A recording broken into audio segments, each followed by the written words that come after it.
now Division Governor July 1st. I am pleased to hear what you have to say, sir.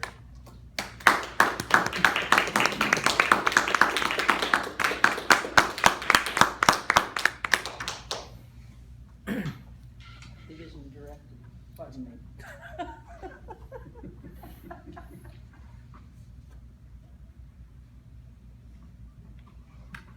Madam Toastmaster, fellow Toastmasters, and regrettably no guests. I always like to see guests, but tonight we don't have any.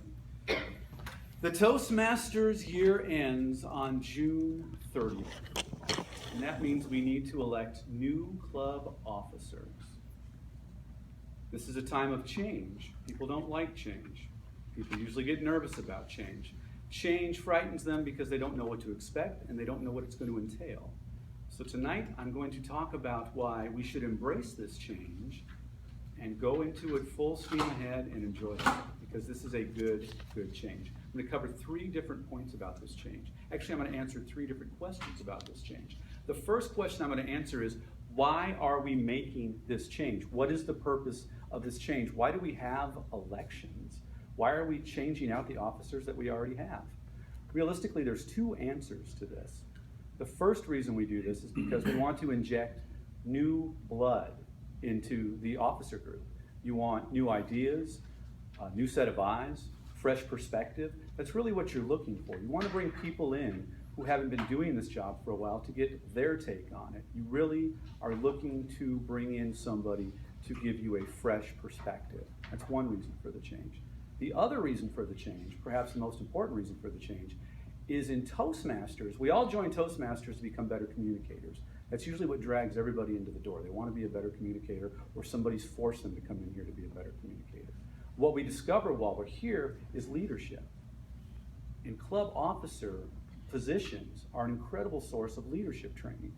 Every time we have an election, we open up 7 leadership positions that people can walk into and use that to get leadership education and leadership training. So those are the 2 big reasons that we're doing this. That's why this change occurs. That's why it's necessary.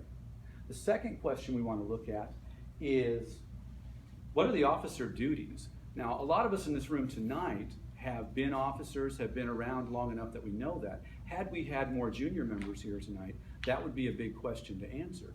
And that's really the purpose of this meeting tonight, is to introduce people to what these different officer roles and responsibilities are. What are the duties that these various officers are expected to fulfill? Why are they doing this? We're going to have 6 other people come up here tonight to talk about the 6 other officer positions. But I will go through for about a minute or 2 and explain what the duties of the president are. One of the biggest things I learned, and this is sort of humorous, in assuming the role as president of this club, it's the first time I realized that the word president comes from preside. You're presiding over something. Had no idea. I realized I should have learned that in 4th grade. But this was the first time that I realized that the president's duty, by definition of the word itself, is to preside. The most visible thing that the club president does is he presides over the meeting. When the meeting starts, he, after the sergeant-at-arms introduces him, talks for a good 5 minutes or so. He introduces the meeting, maybe perhaps talks about the theme, introduces the guests. So that's what the president does. At the tail end of the meeting, the president also presides over the closing of the meeting.